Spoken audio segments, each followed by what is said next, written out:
Bonjour tout le monde et bienvenue donc dans notre troisième journée Marvu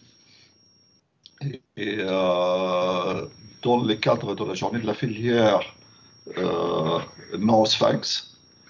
D'abord, je voudrais remercier vraiment l'équipe de NoSphinx pour pouvoir organiser dans un temps record cette journée et le transformer complètement en virtuel en quelques jours. Et c'est vraiment un formidable travail. Donc, merci à Cécilia, merci à Célia, merci à Sabine Sarnaki et à toute l'équipe de la filière. Donc, pour Marvu, comme vous le savez, c'est juste quelques introductions avec les actualités et ce qu'on a fait pendant cette année. Notre vraiment grande fierté, c'est le RCP national. Car au départ, on a commencé par un RCP avec une ambition de faire juste 3 RCP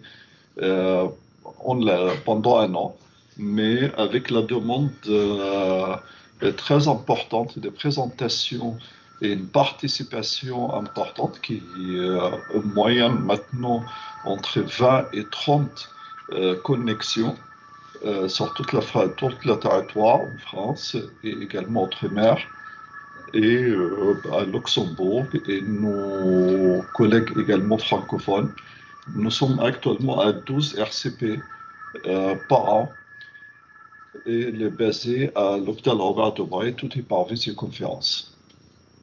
Les perspectives pour 2021, à la fin de cette année, on va démarrer des RCP internationales à la demande de nos collègues en Europe et également aux États-Unis.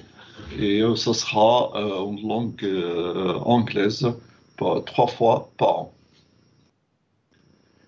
Avec l'aide de l'équipe de la filière, on a pu faire d'abord un Facebook Live, très intéressant, surtout d'agir vers les familles de patients et bien suivi avec nos collègues ici de l'éducation thérapeutique, les infirmières également, les psychologues, Madame Arfi et mes collègues de centre. Pour le Facebook Live, c'était Dr Annabelle Payjon. Et ensuite, on a fait le webinaire Mitrofanov, qui a eu un succès grâce à la réputation de la filière et du centre, et bien suivi, avec beaucoup de discussions très riches et bien enregistrées, qui étaient principalement pour le soignant, mais on a eu également des familles qui, jusqu'à maintenant, elles continuent à nous contacter pour des questions pratiques sur ce sujet.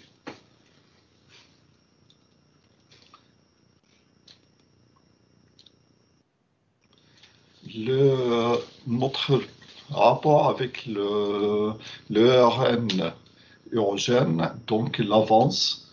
Le dossier de labellisation n'est pas encore terminé, mais est en cours, normalement, vers la fin de cette année, qui sera officiellement un centre européen.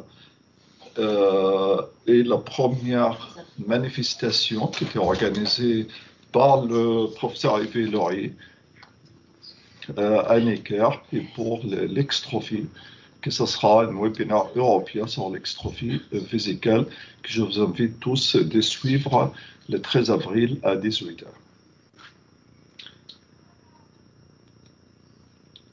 Donc aujourd'hui, je ne vais pas vous prendre plus de temps, c'est le programme d'aujourd'hui où on a essayé de faire un mélange avec d'abord donner l'association APEX les paroles et ensuite sur les problématiques majeures de maladies rares, surtout en chirurgie, c'est la transition, les transitions vers l'adulte, où nous allons écouter notre collègue Priscilla Rediger, qui va nous expliquer sa thèse actuelle sur la transition d'extrophie vésicale.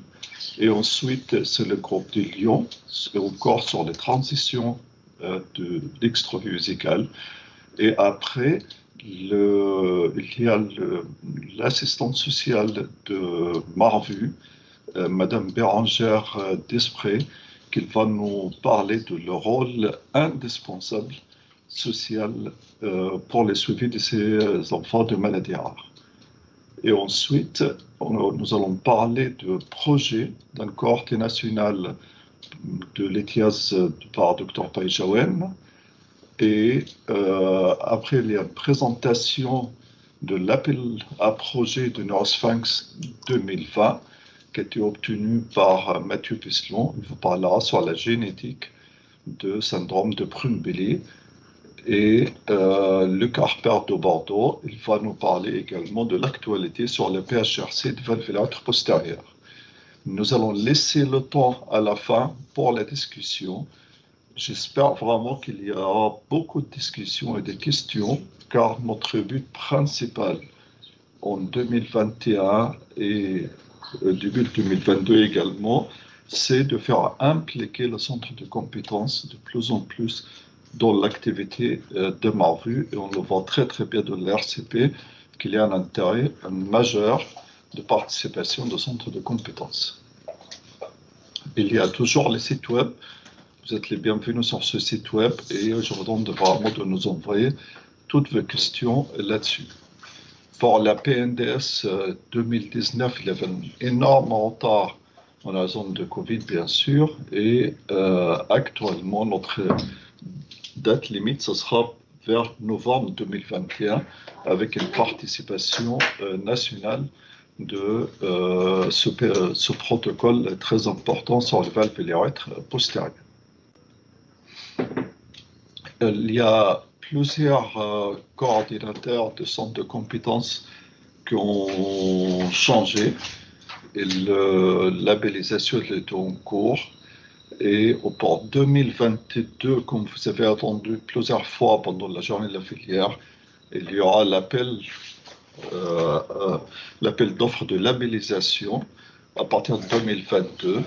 Donc, je demande vraiment à tous mes collègues de coordinateurs de centres de compétences de vraiment commencer dès maintenant à bien organiser les fils actifs et nous demander de l'aide aux besoins pour bien pouvoir renouveler le centre de compétences et surtout, comme vous avez vu, pour le suivi en adulte, il est très important d'avoir un suivi avec un centre de compétences labellisé, que le service d'adulte soit intégré dans les mêmes centres que la pédiatrique ou séparément de la pédiatrique pour pouvoir transmettre le cohorte national. Et moi, je trouve que c'est vraiment une perte de chance très, très importante que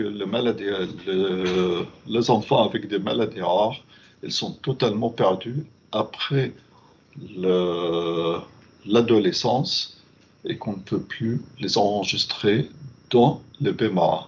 Et ça, c'est une réelle difficulté pour tous les centres de référence au niveau national.